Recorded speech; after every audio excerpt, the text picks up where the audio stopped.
Panginoon, hinihiling ko po na pagpalain ninyo ang taong nanonood at nakikinig ngayon.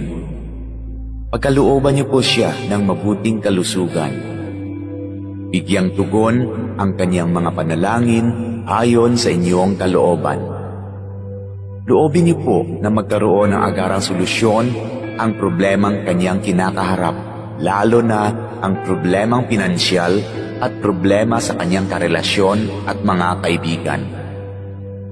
Ilayo niyo po siya sa tukso ng kasalanan at lahat na uri ng kapahamakan.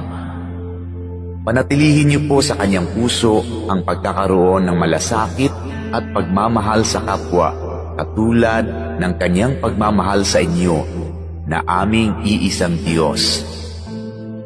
Ito ay aking hinihiling sa pangalan ni Jesus. Amen.